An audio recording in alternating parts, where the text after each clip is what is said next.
नमस्कार। आप देख रहे हैं क्यूवाइब और मैं हूं प्रवीण झा। बात बिहार की ही करेंगे और बिहार में आज करेंगे बात कि क्या अमित शाह जो हैं उनकी बिहार में नहीं चली, क्या क्या बुरी तरह से फंस गए हैं क्या बिहार की राजनीति में। क्योंकि जिस प्रकार से ये कहा जा रहा था कि भारतीय जनता पार्टी की बहुत ही आसानी से सरकार बनने जा रही है, वैसा होता हुआ कुछ बिहार में दिख नहीं रहा है। और हाल के दिनों में जिस प्रकार से घटनाक्रम तेजी से बदल रहा है वो तो और भी चौंकाने वाला है और वो अमित शाह के लिए परेशानी का सबब है। क्यों मैं ऐसा कह रहा हूं? क्योंकि आप देखिए कि जिस प्रकार से निशांत कुमार एक्टिव हुए हैं, जगह जगह जा रहे हैं, हर जगह शिरकत कर रहे हैं, अपने कार्यकर्ताओं से मिल रहे हैं, अपने प्रवक्ताओं से मिल रहे हैं, विधायकों से मिल रहे हैं, बड़े बड़े नेताओं से मिल रहे हैं, पार्टी के जो शीर्ष नेता हैं उनसे मिल रहे हैं और जगह जगह जा जा करके वो चाहे वो ईद हो या फिर हर जिले में, जिस प्रकार से आज भी ये खबर है कि वो बख्तियारपुर गए हुए हैं, इससे पहले भी वो नालंदा गए हुए थे अपने गृह जिले में जहां पर कि नीतीश कुमार का घर है, वहां भी वो गए हुए थे। तो ये सब घटनाक्रम बिहार में तेजी से बदल रहा है और ये तो बदल ही रहा है। निशांत कुमार तो जा ही रहे हैं, जो जेडीयू के बड़े नेता हैं उनका बयान भी कुछ अलग अलग तरह का आ रहा है। पहले ये कहा जा रहा था कि भारतीय जनता पार्टी के तरफ से सीएम का अनाउंसमेंट बस होने ही जा रहा है, आज नहीं तो कल हो जाएगा। लेकिन जिस प्रकार से विजय चौधरी हों, संजय झा हों या ललन सिंह हों, सबका बयान जो आ रहा है वो चौंकाने वाला है और वो खास करके जो अमित शाह हैं उनको परेशान कर रहा होगा ये सब बयान। और सबसे बड़ी बात कि जो जहानाबाद के पूर्व सांसद हैं अरुण कुमार, उनके द्वारा ये कहना कि बिहार में अगर नीतीश कुमार नहीं रहेंगे सीएम तो उसके बाद निशांत कुमार को सीएम होना चाहिए। ये बहुत बड़ा बयान है और इस बयान के बाद ही लगभग इस प्रकार से धीरे धीरे बयान आने लगे। अब इस बयान के क्या मायने हैं? क्या सब कुछ एनडीए के अंदर ठीक नहीं चल रहा है या ठीक चल भी रहा है? तो क्या अभी सीएम पद को लेकर कोई फैसला नहीं हुआ है? क्या नीतीश कुमार ये चाह रहे हैं कि किसी न किसी प्रकार से निशांत कुमार को सीएम बना दिया जाए? क्योंकि अगर अभी निशांत कुमार सीएम के पद पर नहीं विराजमान होते हैं और सीएम नहीं बनते हैं तो फिर आने वाले समय में उनके लिए बहुत राह आसान नहीं होगी सीएम कुर्सी की। तो ऐसे में इसी सब को लेकर आज हम लोग चर्चा करेंगे और इस चर्चा में हमारे राजनीतिक विश्लेषक संजीव प्रियदर्शी जुड़ेंगे और उनसे हम जानने की कोशिश करेंगे कि आखिर बिहार में ये चल क्या रहा है, हो क्या रहा है कि निशांत कुमार को नीतीश कुमार क्यों सीएम बनाना चाह रहे हैं। निशांत कुमार अगर सीएम नहीं बनते हैं तो क्या उनके लिए राह आसान होगी या कठिन होगी, इस सब पर चर्चा करेंगे और वो हमारे साथ जुड़ चुके हैं। संजीव जी, जिस प्रकार से ये कहा जा रहा था कि बहुत आसानी से भारतीय जनता पार्टी जो है अपना सीएम बना लेगी, वैसा होता हुआ दिख नहीं रहा है। एक तो अभी जो खास करके पटना में ये घटनाक्रम बहुत तेजी से चल रहा है और ये खबरें धीरे धीरे फैलने लगी है कि महाराष्ट्र के तर्ज पर ही बिहार में भी अब 2.5 साल का एक सीएम का फॉर्मूला आ रहा है। एक तो इसमें कितनी सच्चाई है कि ये 2.5 साल का जो फॉर्मूला आ रहा है, और दूसरी बात कि क्या आपको लगता है कि भारतीय जनता पार्टी अपना सीएम बनाने में कामयाब रहेगी? देखिए, तो नमस्कार आपके दर्शकों को और आपको भी। देखिए प्रवीण जी, जो आपका सवाल है कि क्या बीजेपी अपना मुख्यमंत्री बनाने में कामयाब रहेगी या नहीं, ये तय करता है नीतीश कुमार और उनके जो सहयोगी करीबी अधिकारी हैं, हुंजा पार्टी के नेता हैं, जो दोस्त हैं, उनके साथी हैं, उनकी इच्छा क्या है। क्योंकि बीजेपी 2 कारणों से फंसी हुई है।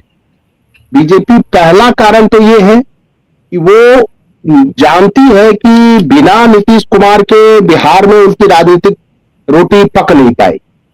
दूसरी बात यह है कि बीजेपी की इच्छा है कि बंगाल के इलेक्शन में जाने से पहले अगर बिहार में बीजेपी का सीएम बन जाता तो वहां से एक मैसेज जाता बंगाल के वोटरों को कि बिहार में भी बीजेपी की सरकार बन गई।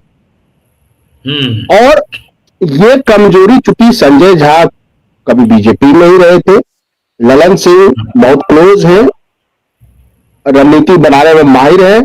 उन सबको पता है कि उनका पावर बिहार की सत्ता में तभी तक है जब जेडीयू कोटे से कोई मुख्यमंत्री है। और जिस तरह से निशांत ने जब पार्टी में वो शामिल हुए और उसके बाद उनकी जो सक्रियता है, ये बताती है कि वो जिम्मेदारी संभालने के लिए तैयार हैं।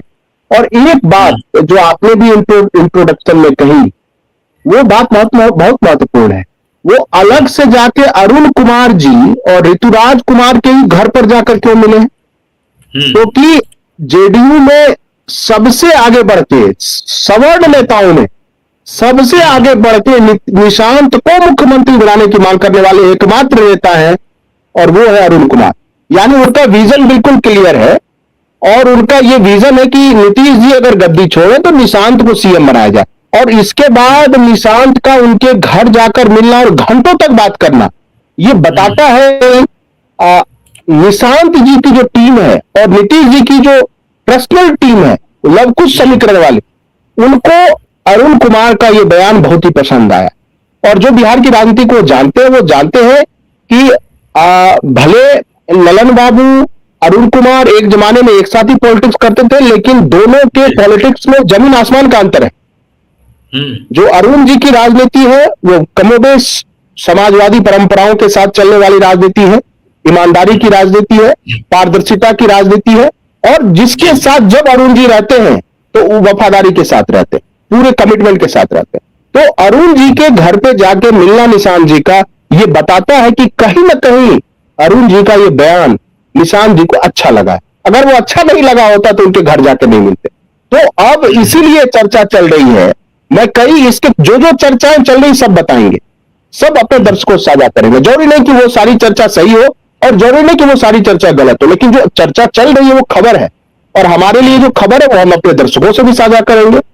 पहली बात ये चल रही है कि जब ये बीजेपी के नेताओं को लग रहा है कि मुख्यमंत्री पद पर दाल नहीं गल रही है, तो उन्होंने उनके तरफ से ये ऑफर है कि बचे हुए जो कार्यकाल है, मान लीजिए 4 साल का, लगभग 4.5 साल का कार्यकाल बचा हुआ, थोड़ा सा ज्यादा 4.5 साल, तो उसको बांट दिया जाए उस रूप में 2.25 साल में, कि उस जो 24 से 29 यानी 25 से 29 25 से 30 का जो कार्यकाल है, अब वो 26 से 30 का जो कार्यकाल है उसको बराबर बराबर भागों में बांट लिया जाए। अब इसमें देखिए बीजेपी के नेता बहुत ही चिंतित थे, और जेडीयू वाले ऐसा क्यों चाहते हैं ये भी बता रहा हूं मैं। जेडीयू के खास करके जो नीतीश बाबू के करीबी बहुत सीनियर आईएएस अधिकारी हैं, और जो नीतीश बाबू के करीबी लोग हैं, वो इसलिए ऐसा चाहते हैं कि उनको पता है कि अगर एक बार निशांत सीएम पद पर बैठ गए तो सीएम पद पर उनका दावा पक्का हो जाएगा, नेचुरल हो जाएगा। जो गलती तेजस्वी ने की वो गलती ये दोहराना नहीं चाहते। केवल उप मुख्यमंत्री पद पर रह जाने से कुछ नहीं होता। उप मुख्यमंत्री संवैधानिक पद नहीं है, उसके साथ जो मंत्रालय मिलता है वो संवैधानिक पद है। उप मुख्यमंत्री केवल सेरेमोनियल पद है। बिल्कुल, इसलिए निश्चित रूप से ये चाह रहे हैं कि एक बार अगर सीएम का ठप्पा लग गया निशांत पर। संजय जी, ये नीतीश कुमार से बेहतर कौन जानता होगा कि जब एक बार चर्चा ये हुई थी कि उनको उप प्रधानमंत्री बनाया जाए, तो उनका एक बयान मुझे याद आता है। उन्होंने कहा था उप प्रधानमंत्री का कोई पद ही नहीं होता है, उप प्रधानमंत्री बने या ना बने कोई बहुत बड़ी बात नहीं है वो। तो उसी प्रकार से उप मुख्यमंत्री भी जो है लगभग उसी प्रकार का पद है। तो क्या लगता है कि नीतीश कुमार इस पर मान जाएंगे कि वो उप मुख्यमंत्री बने निशांत कुमार, या उनके मन में ये चल रहा है कि वो अपने ही बार्गेन पावर से निशांत कुमार को सीएम की कुर्सी पर विराजमान कर दें? देखिए, ये तो 30 के बाद पता चलेगा 30 तक क्या होता है। अब इसमें देखिए उप मुख्यमंत्री पद क्यों महत्वपूर्ण नहीं है, इसके लिए मैं उदाहरण देता हूं। इससे पहले बीजेपी की तरफ से 2 जो है उप मुख्यमंत्री, एक तारकिशोर प्रसाद, दूसरा रेणु देवी। आज वो कहां है? आज वो साधारण विधायक है, पूर्व मंत्री का टैग लगा के घूम रहे हैं। तो इसलिए उप मुख्यमंत्री के बजाय जेडीयू के नेता और बड़े जो आईएएस अधिकारी हैं, जो नीतीश बाबू के साथ लंबे समय से कार्यरत रहे, उनका यह कहना है कि क्यों ना हमारी जब 85 सीटें हैं, संख्या बल है हमारे पास, तो 2.5 साल के लिए सही, 2.25 साल के सही पहले निशांत को बना दिया जाए मुख्यमंत्री। और एक बार अगर वो मुख्यमंत्री बन गए तो बीजेपी का जो दावा है मुख्यमंत्री पद पर वैसे ही खत्म हो जाए। क्योंकि 2 साल में वो अपने को स्थापित कर लेंगे। देखिए, भारत के 2 नेताओं ने ये गलती की प्रवीण जी। एक राहुल गांधी ने, जब यूपीए 2 का कार्यकाल आया था, तब वो प्रधानमंत्री बन सकते थे, 202 सीटें लगभग जीत ली थी, और उसके बाद से वो प्रधानमंत्री, मतलब एक प्रधानमंत्री बनने के बाद आपका एक कद अपने आप बढ़ जाता है, स्टेटस बढ़ जाता है, पॉलिटिकल ऑरा आपका बढ़ जाता है, आपको शासन प्रशासन की एक एक चीज पता चल जाती है। इसलिए कभी कभी जो राहुल गांधी उठपुटांग बयान देते हैं, वो नहीं देते अगर वो प्रधानमंत्री के पद पर बैठ चुके हो।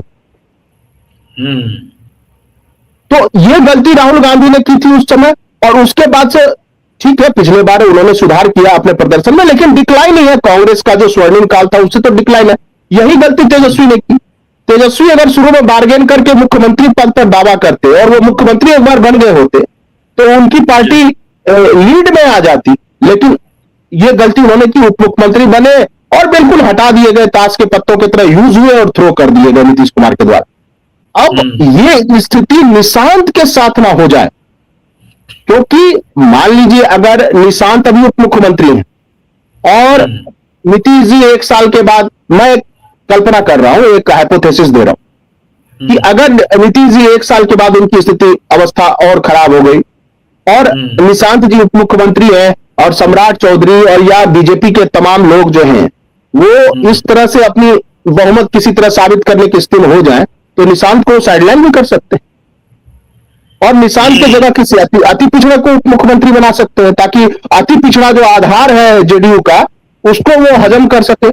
तो हम बताएंगे कि अभी बीजेपी में भी सम्राट चौधरी का नाम कंफर्म नहीं हुआ है। तो बहुत सारी ऐसी चीजें हैं। मतलब नीतीश जी अगर सम्राट चौधरी के लिए पिच करेंगे या उनके लिए बैटिंग करेंगे, तो भी बीजेपी और आरएसएस का एक धड़ा जो इसका विरोध कर रहा है, उसके पीछे कई कारण है। बीजेपी और आरएसएस के लोगों का यह कहना है जो कि ये हमारे विचारधारा से नहीं आते, और नित्यानंद राय का नाम सबसे आगे चल रहा है। संजय जी,